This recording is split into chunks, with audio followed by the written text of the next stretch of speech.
A couple of days go by, but Noah remains in the capital city. This place is the center of the entire kingdom, the richest and most lively spot where tons of talented people come looking for opportunities. Noah's goal is simple: recruit some of these talented individuals to serve under him. The more capable subordinates he gains, the faster his stats will rise, and the quicker he'll become truly powerful. His first target is a young girl he's heard rumors about. She's said to be an amazing singer who's just starting to get noticed as a rising star. Noah finds out which theater she's performing at, and takes a seat there with Zoe to watch her show and decide if the hype is real. Soon, a young girl wearing a top hat steps onto the stage. Her name is Ollie. She prepares herself and begins to sing in front of the crowd. The moment she starts, whoa! Noah is captivated by her voice. He knows she's not the most technically perfect singer he's ever heard, but there's something special. She clearly loves singing with all her heart. In his mind, he thinks that with proper training and support, she could reach incredible heights. He starts seriously considering bringing her into his service. But before her performance finishes, here comes trouble. A group of rough-looking goons bursts into the theater. They yell at Ollie to shut her mouth and stop singing. The whole audience freezes, holding their breath, unsure what these thugs want. Ollie stands frozen on stage, terrified, as the goons push toward her. One of the theater workers tries to stop them, but a fat one among the goons shoves him hard, bam, and jumps onto the stage himself. The fat guy screams at Ollie to pay up. He says singing on stages like this won't earn enough to cover her father's debts. Ollie trembles and begs them to leave her alone. She's trying hard to make money and promises to pay soon. But the fat guy mocks her, calling it a useless way to earn cash. He tells her if she wants real money fast and easy, she should start a social media channel, post thirst traps, selfies, or even sell her bath water. Wait, what did he just say? Ollie refuses firmly. She says she's a respectable girl and would never lower herself to that. The fat guy threatens to break both her legs if she doesn't obey. This is getting intense. That's when Noah stands up. He calls out loudly for the fat guy to step away from the girl right now. The fat guy turns around and sneers at Noah, telling the kid to go back to his mom's lap and drink milk, or he'll beat him senseless. Noah ignores the insult. He jumps down from his seat and walks toward the stage. Calmly, he tells the fat guy that under imperial law, it's illegal to force children to take on their parents' debts. It's also illegal to force anyone to sell their body to pay off debts. The fat guy gets furious. He grabs Noah by the collar and lifts him into the air, saying today will be Noah's last day alive. But he has no idea who he's dealing with. Noah's not messing around. With a small flick of his fingers, Noah releases a dark purple aura that slams all three goons to the floor. Boom! Noah draws his sword and points it straight at the fat guy's throat. The goons realize they're completely outmatched. They scramble up and run away as fast as they can, tails between their legs. Zoe hurries to help the injured worker who got shoved earlier and gets him back on his feet. Noah tells the worker that if those thugs ever come back to harass anyone here, send them straight to him. Zoe hands the worker a business card.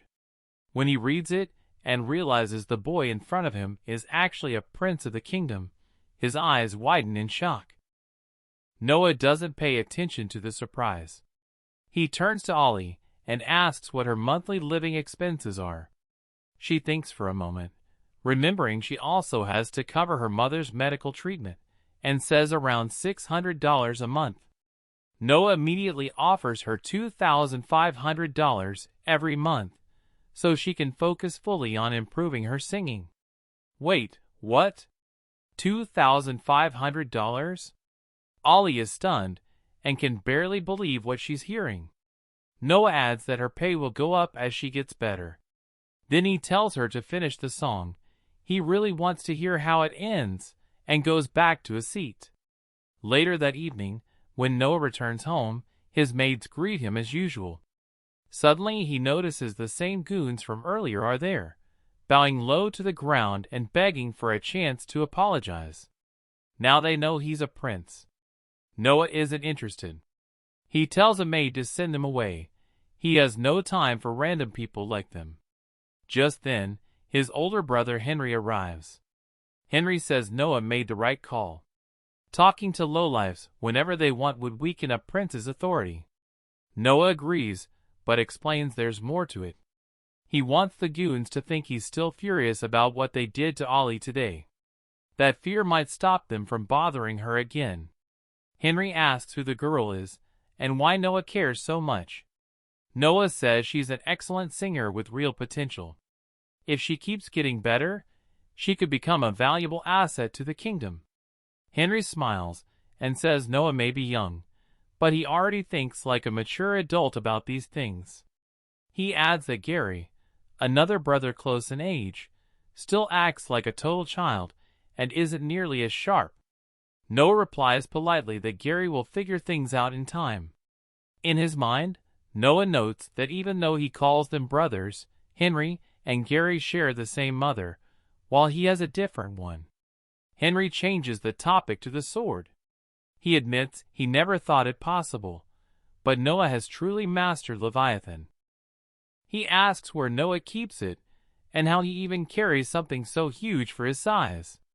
Noah stands up, uses his magic, and summons the sword instantly in front of Henry. Look at that. Henry is amazed. He's never seen someone pull a weapon out like that. He jokingly asks how far Noah had to shove it, and if it hurt. Noah laughs and explains it's simple. He shrinks the sword down small with magic and hides it inside his sleeve. Henry sits back down hard, sighing that Noah keeps surprising him. That sword was considered cursed for over 2 centuries, locked away with other national treasures. No one in recorded history had ever conquered it, until now. Later that night, Noah heads to a celebration he was invited to. Outside, he spots the goon still waiting on the ground. The fat guy gets angry again at being ignored and yells that he can kill Noah anywhere, anytime, no matter how high and mighty he acts. Noah doesn't even look at him. He releases just a tiny bit of energy from his sword. The fat guy drops to his knees instantly, in pain. Seriously? Noah ignores him, gets into his carriage, and leaves. He arrives at the event. An old man named Reed greets him warmly and welcomes him inside. The moment people hear the 13th prince is here, the ballroom fills with excited whispers. Reed asks about the sword Noah is carrying. Noah says it's the legendary Leviathan, believed to be cursed, and it was a personal gift from Crown Prince Albert. The room buzzes even louder. Everyone knows getting a direct gift from the Crown Prince is a huge honor. But one man with a big ego speaks up loudly, saying the sword must be a fake toy replica. He doesn't realize how loud he is. Everyone hears it. The room goes dead silent. People stare at Noah while the man starts sweating, realizing he messed up. Noah doesn't move a muscle. Suddenly, a deadly aura bursts from the sword and blankets the entire room. Everyone feels like death is right next to them. Noah calmly tells the sword to stop, and the aura vanishes instantly. Whoa! Rhea is stunned. He says the whole room felt death breathing down their necks for a second. A bit later, Noah sits on a small throne-like chair. One by one, guests come forward to pay respects and try to win his favor. Most of them feel boring to Noah. Then a blond man named Alan approaches. He introduces himself and his adopted daughter, Cindy. Cindy seems tense and alert around Noah, but he ignores it for now. Noah asks how Alan came to adopt her. Alan explains he first bought her from a slave market. But she showed strong will, learned fast, and was very smart socially. Since he had no children of his own, he made her his daughter. Noah smiles and says he loves stories like that. He invites Alan and Cindy to visit his mansion later to talk more. Alan looks pleased. He's the only one Noah's singled out. Noah quietly tells Ree the real reason he noticed them. Cindy somehow sensed his true power level. To prove it, Noah releases a small burst of energy from his sword.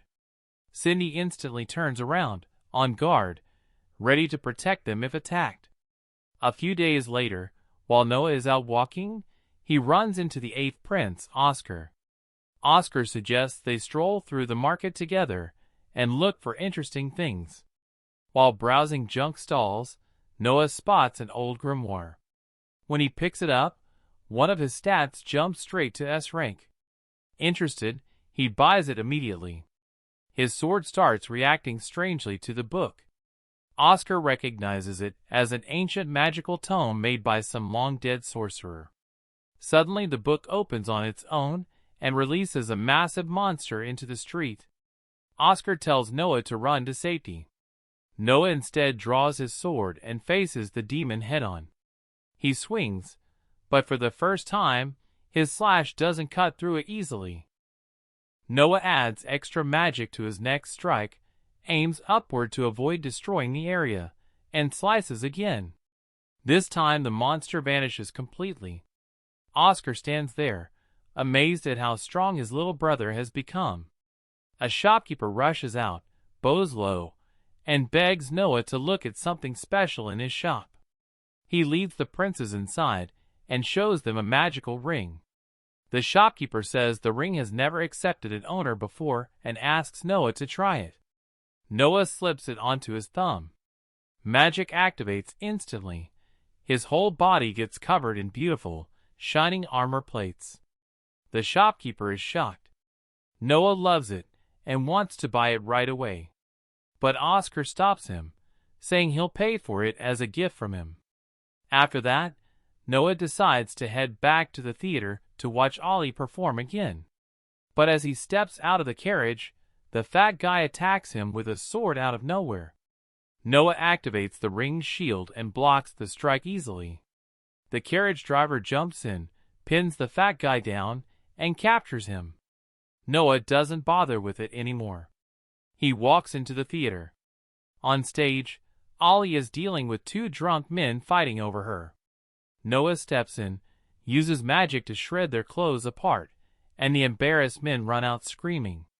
He calls the theater owner over and says he's disappointed with the terrible security. Then he offers to buy the whole theater. The owner hesitates at first. Zoe immediately pulls out $100,000 in cash. That changes his mind fast. He sells it on the spot. Zoe thanks Noah, saying she'll never be able to repay him. Noah tells her to focus on her singing instead. He wants her to perform in front of the king someday. With that, he sits back down. Ollie starts her next song, dedicated specially to him. Thanks for watching. Subscribe to Ani Recap for more anime recaps.